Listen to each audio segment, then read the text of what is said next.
الحمدللہ رب العالمین والصلاة والسلام علی سید الانبیاء والمرسلین وعلی آلہ الطیبین الطاہرین۔ معزز و محترم خواتین و حضرات، سامعین کرام، آج کی اس نشست میں ہم تحمل، بردباری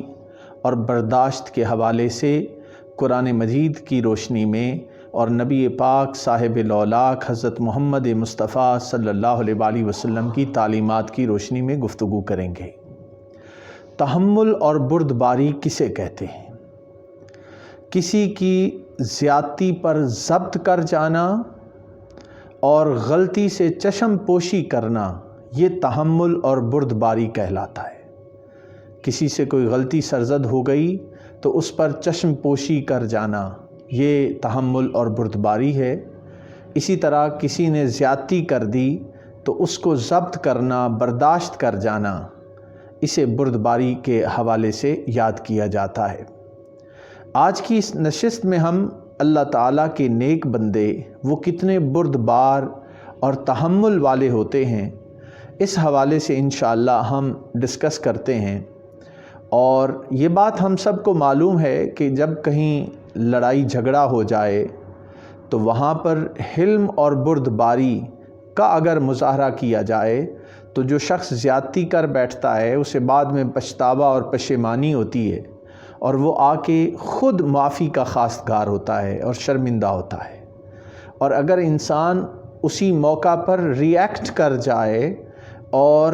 زیادتی پر یا کسی غلط بات کے کہنے پر وہ بھی آپے سے باہر ہو جائے تو بعد میں اسے بھی پچھتانا پڑتا ہے کہ کاش میں نے ایسی زبان استعمال نہ کی ہوتی۔ قرآن مجید میں اللہ رب العزت نے ارشاد فرمایا، ادفع باللتی ہی احسن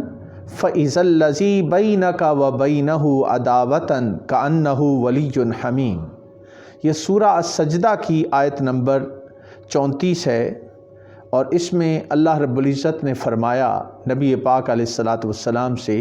کہ آپ حسب معمول لوگوں کی سختی اور برائی کو اپنے نیک برتاؤ سے ٹال دیا کریں، تو آپ دیکھیں گے کہ جس شخص میں آپ سے دشمنی کی ہے وہ ایسا ہو جائے گا جیسے آپ کا ولی اور دوست۔ یعنی اگر انسان اچھے طریقے سے برائی کا جواب اچھائی سے دے تو پھر بعد میں اس شخص کو احساس ہوتا ہے۔ اس کی طرف اللہ رب العزت نے ہماری توجہ دلائی ہے۔ اللہ کے جو نیک بندے ہوتے ہیں ان کے دلوں میں کینہ اور دوسرے کے لیے نفرت، حسد اور عداوت نہیں ہوتی، بلکہ وہ دوسروں کے لیے نیک جذبہ رکھتے ہیں، اور اگر ان سے کوئی خطا سرزد ہو جائے تو اس خطا پر وہ معاف کر دیا کرتے ہیں۔ شیخ ابو حفص رحمۃ اللہ علیہ فرماتے ہیں کہ اللہ کے جو نیک بندے ہوتے ہیں ان کے دل میں کسی کے لیے کینہ کیسے باقی رہ سکتا ہے؟ وہ ہر وقت یاد الہی میں مست رہتے ہیں اور ذکر خداوندی میں گم رہتے ہیں۔ یہ وہ لوگ ہیں جو ذکر خدا اور اللہ کی یاد میں اپنے دلوں کا تزکیہ اور تصفیہ کر سکتے ہیں۔ تو جن کے دلوں میں اللہ کی یاد ہوتی ہے وہ کسی اور کے لیے حسد، بغض، عناد اور عداوت اپنے دل میں کیسے رکھ سکتے ہیں؟ یہ حضرت ابو حفص فرماتے ہیں۔ مزید وہ یہ فرماتے ہیں کہ دو قسم کے لوگ ہیں اس دنیا میں۔ ایک وہ لوگ جو خدا کے طالب ہیں۔ خدا کے طالب وہ لوگ جن کے دلوں میں اللہ کی محبت رہتی ہے، وہ ہر وقت اللہ کی رضا اور خوشنودی کے طلبگار رہتے ہیں۔ تو کسی شخص کو اللہ سے محبت کرنے والے بندوں کا بغض اور عناد اپنے دل میں رکھنے کی کیسے اجازت ہو سکتی ہے؟ اور دوسرے وہ قسم کے لوگ ہیں جو جاہ و مال، عزت و شہرت، حسن و جمال اور نمود و نمائش کے پجاری ہیں۔ ان لوگوں کا بغض اور عناد دل میں رکھنے کی کیا ضرورت ہے؟ وہ فرماتے ہیں ایسے لوگ جو دنیا کے پجاری ہیں وہ تو رحمت اور شفقت کی ان کے لیے دل میں انسان کے خواہش ہونی چاہیے۔ ان کو رحمت اور شفقت کی نظر سے دیکھنا چاہیے، کیونکہ ان پر پردہ پڑا ہوا ہے اور وہ فریب خوردہ ہیں، جو لوگ خود فریب خوردہ ہیں، ان کا حسد، اناد، بغض، دشمنی اور عداوت وہ انسان کو کیسے زیب دیتی ہے۔ تو انسان کا دل جتنا بغض، اناد، کینہ اور حسد سے پاک ہوگا، اس کا دل کا اتنا زیادہ تزکیہ اور تصفیہ ہوگا، اور وہ اپنے رب تعالیٰ کے اتنا قریب ہوتا چلا جائے گا۔ اب یہاں پہ ایک اور بڑی اہم بات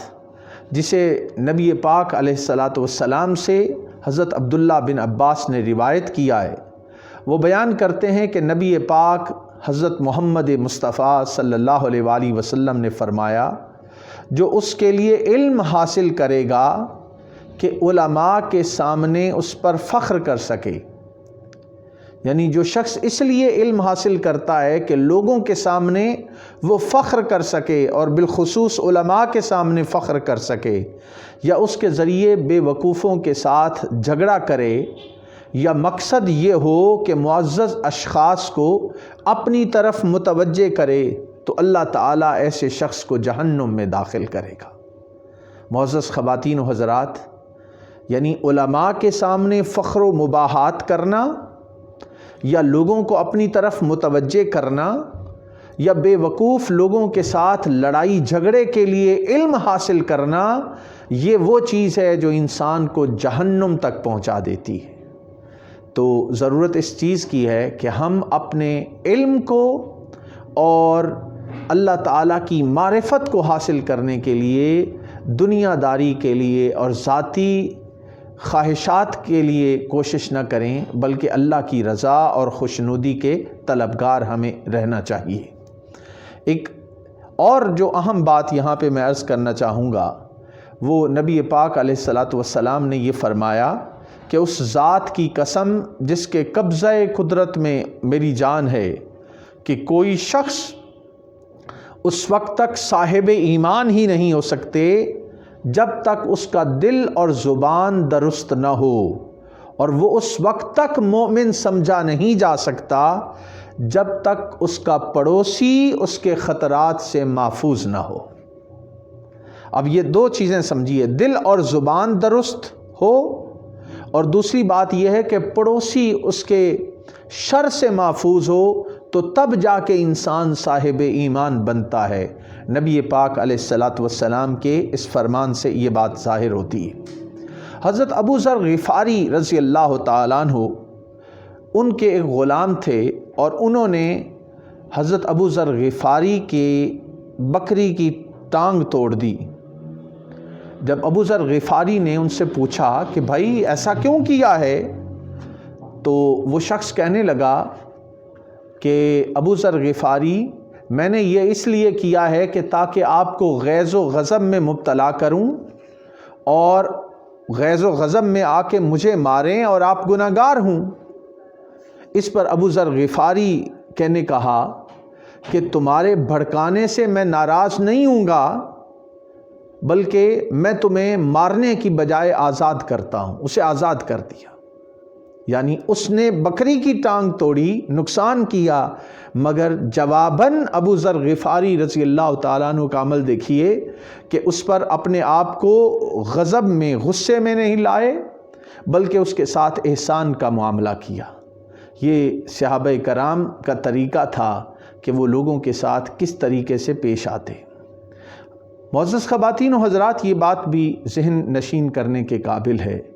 کہ مومن کا آئینہ ہوتا ہے۔ انسان خود جیسا ہو، اسے دوسرے لوگ اور دوسرے مسلمان بھی ویسے نظر آتے ہیں۔ میں یہاں پہ حضرت ابو ہریرہ رضی اللہ تعالیٰ عنہ سے مروی ایک حدیث پاک آپ کی خدمت میں عرض کرنا چاہوں گا۔ وہ بیان کرتے ہیں کہ حضور نبی اکرم صلی اللہ علیہ وآلہ وسلم نے فرمایا، مومن آپس میں ایک دوسرے کے ساتھ محبت اور الفت کے ساتھ پیش آتے ہیں، اور جن میں الفت اور محبت نہ ہو ان میں کوئی بھلائی نہیں۔ آج محبتیں بانٹنے کا وقت ہے، نفرتیں مٹانے کا وقت ہے۔ اب اگر ہم بھلے انسان بننا چاہتے ہیں تو حضرت ابو ہریرہ کی روایت کردہ اس حدیث سے معلوم ہوتا ہے کہ اللہ کے رسول صلی اللہ علیہ وآلہ وسلم مسلمانوں کی آپس میں محبت کا ہمیں درس دے رہے ہیں کہ محبت اور الفت کو پروان چڑھایا جائے، نفرتوں کو، کدورتوں کو، بغض کو، عناد کو، کینے کو ایک دوسرے سے دور کیا جائے۔ یہ ہمیں نبی پاک حضرت محمد مصطفیٰ صلی اللہ علیہ وآلہ وسلم کی تعلیم ملتی ہے۔ اسی طرح نبی رحمت حضرت محمد مصطفیٰ صلی اللہ علیہ وآلہ وسلم نے فرمایا کہ روحیں ایک لشکر کی مانند ہیں جو ایک جگہ جمع ہو گئی ہیں، جن میں تعارف پیدا ہو جائے وہ ایک دوسرے سے مانوس ہو جاتی ہیں، اور جن میں ناموافقت ہوتی ہے وہ ایک دوسرے سے الگ رہتی ہیں۔ یعنی روحوں کی اگر آپس میں موافقت ہو جائے تو وہ ایک دوسرے کے ساتھ محبت اور الفت سے پیش آتے ہیں، اور اگر ناموافقت ہو، ایک دوسرے کے ساتھ مزاج نہ ملتا ہو تو پھر ایک دوسرے سے دوری ہو جاتی ہے، انسان ایک دوسرے سے الگ ہو جاتا ہے۔ تو یہ جب روحیں اکٹھی تھیں اس وقت کی موافقت یہاں پہ بھی دوستی کا سبب بنتی ہے، اور یہاں پہ عداوت اور دوریاں یہ اس وجہ سے بھی ہیں کہ ان کی وہاں عالم ارواح میں ایک دوسرے کے ساتھ موافقت نہیں ہو پائی تھی۔ حضور نبی اکرم صلی اللہ علیہ وآلہ وسلم کا یہ ارشاد ہمیں ہر وقت پیش نظر رکھنا چاہیے کہ مومن کا آئینہ ہے۔ اب جب بھی تفرقہ نمودار ہوتا ہے تو اس کی ایک وجہ یہ ہے کہ ہمارے اپنے دل میں دوسرے کے لیے نفرت ہوتی ہے، تو جب ہم نفرت کا اظہار کرتے ہیں تو جواب نفرت سے ملتی ہے، اور اگر ہم محبت بانٹنے والے بن جائیں تو پھر جواباً ہمیں بھی محبت ملے گی۔ یہ ایک بڑی اہم بات ہے جسے ہمیں پیش نظر رکھنا چاہیے۔ معزز خواتین و حضرات، حضرت عائشہ صدیقہ رضی اللہ تعالی عنہا فرماتی ہیں کہ نبی پاک حضرت محمد مصطفیٰ صلی اللہ علیہ وآلہ وسلم فرمایا کرتے کہ اللہ تو مجھے ان لوگوں میں شامل کر جو اچھا کام کر کے خوش ہوتے ہیں، اور جب برا کام ان سے سرزد ہو جائے تو استغفار کرتے ہیں۔ اب یہ دیکھیے کتنی اہم بات ہے کہ برا کام ہو جائے تو فوراً اللہ کی طرف رجوع کیا جائے، اور اچھے کام کی طرف انسان کی طبیعت کا میلان ہونا ضروری ہے، اس کی طرف رغبت ہو، اور انسان ہونے کے ناطے اگر کبھی خطا سرزد ہو جائے تو فوراً اللہ کی بارگاہ میں رجوع کر لینا، پشیمان اور شرمندہ ہو جانا، نادم ہو جانا، اور اللہ کی بارگاہ میں اپنی اس غلطی کا اعتراف کر لینا، یہ مومن کا شیوہ ہے، اور یہ وہ نبی پاک حضرت محمد مصطفیٰ صلی اللہ علیہ وآلہ وسلم کا طریقہ ہے کہ جس کے اپنانے سے ہماری زندگی انقلاب کی طرف جا سکتی۔ حضرت عبداللہ بن عمر بیان کرتے ہیں کہ نبی پاک صاحب لولاک حضرت محمد مصطفیٰ صلی اللہ علیہ وآلہ وسلم نے فرمایا، لوگوں پر رحم کرو تم پر رحم کیا جائے گا، لوگوں پر رحم کرو تم پر رحم کیا جائے گا،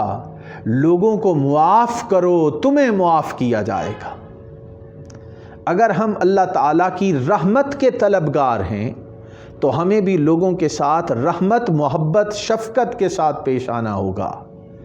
اور اگر ہم چاہتے ہیں کہ قیامت کے روز ہمیں اللہ کی بارگاہ سے معافی مل جائے،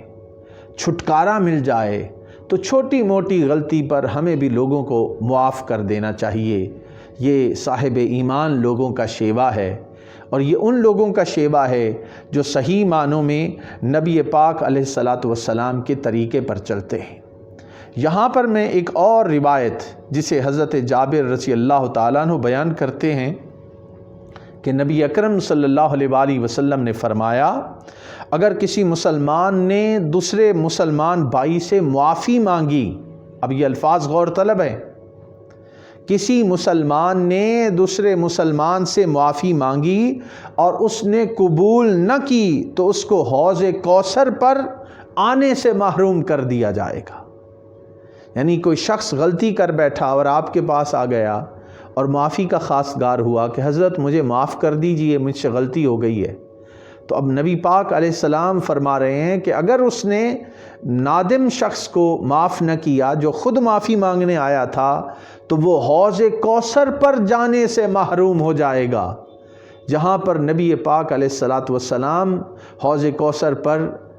خود تشریف فرما ہوں گے اور اپنے امتیوں کو سیراب کر رہے ہوں گے، وہاں سے محرومی ہوگی جو معافی مانگنے والے کو معاف نہیں کرتا۔ اگر ہم چاہتے ہیں کہ اللہ کی بارگاہ سے ہمیں بھی معافی نصیب ہو تو کسی سے خطا سرزد ہو جائے، کسی نے غلطی کر دی تو اس کو معاف کرنا، یہ اللہ تعالیٰ کی سنت بھی ہے اور اس میں اللہ تعالیٰ کی رضا بھی ہے، جس کے حاصل کرنے سے ہماری زندگی انقلاب کی طرف جا سکتی ہے۔ یہاں پر میں ایک اور پہلو کی طرف بھی توجہ دلانا ضروری سمجھتا ہوں، وہ یہ ہے کہ آپ نے دیکھا ہوگا جو اہل اللہ والے ہوتے ہیں ان کے ساتھ کچھ خادم خدمت گزار ہوتے ہیں، نوجوان لوگ، اور اہل علم علماء فضلاء کی مجلس میں بھی کچھ نوجوان علم سیکھ رہے ہوتے ہیں، تو ان کو بعض اوقات خدمات پر معمور کر دیا جاتا ہے۔ یہ ان کو خدمت پر جو معمور کیا جاتا ہے، اس کے اندر ان کی اصلاح نفس بھی ہو رہی ہوتی ہے، ان کی تربیت بھی ہو رہی ہوتی ہے، اور انسانیت کی خدمت کا جذبہ بھی ان کے اندر پیدا ہو رہا ہوتا ہے۔ یہاں پر اس حوالے سے میں یہ بات عرض کرنا چاہوں گا کہ حضرت ابو سعید خدری رضی اللہ تعالیٰ عنہ بیان کرتے ہیں کہ حضور علیہ السلام نے فرمایا کہ مومن کی مثال استبل کے گھوڑوں جیسی ہے۔ مومن کی مثال استبل کے گھوڑوں جیسی ہے، وہ استبل میں ہی گھومتا ہے اور وہیں لوٹ کر واپس آ جاتا ہے۔ اسی طرح مومن بھی غلطی کرتا ہے مگر آخر کار ایمان کے مرکز کی طرف واپس آ جاتا ہے۔ اس لیے اپنا کھانا پرہیزگاروں اور نیک مومنوں کو کھلاؤ، یعنی کھانا کھلانا بھی نیک لوگوں کو چاہیے، اور جو نیک مومن ہیں ان کے ساتھ اپنی نسبت کو رکھنے سے انسان کی طبیعت بھی خیر کی طرف چلی جاتی ہے۔ اور انسان اگر فاسق و فاجر لوگوں کے ساتھ دوستی رکھے گا اور ان پر اپنی عنایات کی بارش کرے گا تو ان کا رنگ بھی انسان پہ چڑھتا ہے۔ تو نیک لوگوں کی صحبت یہ انسان کے لیے مفید ہے، اور برے لوگوں کی صحبت انسان کے لیے نقصان دہ ہو سکتی ہے۔ یہاں پہ ایک بڑی اہم بات میں عرض کرنا چاہوں گا۔ ایک بار شیطان نے حضرت یحییٰ علیہ السلام سے عرض کی کہ میرا سب سے بڑا مکر غصہ ہے۔ کس نے کہا؟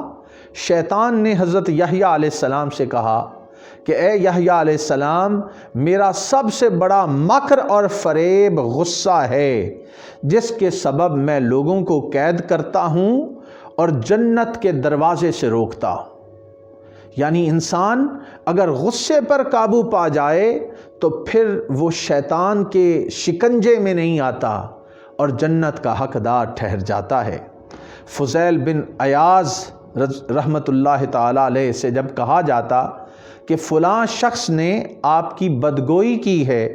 تو فرماتے بخدا میں اس کے فعل سے ابلیس کو ناراض نہیں کروں گا۔ پھر فرماتے اے اللہ، اگر وہ سچا ہے تو مجھے معاف کر دے، اور اگر وہ جھوٹا ہے تو اس سے درگزر فرما۔ اب یہ دیکھیے کتنا پیارا عمل ہے کہ اپنے آپ کو غصے میں نہیں لائے اور آپے سے باہر نہیں ہوئے،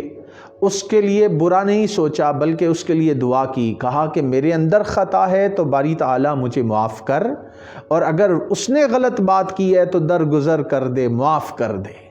یہ اہل ایمان کا، اللہ کے نیک بندوں کا شیوا ہے۔ ہم ہر وقت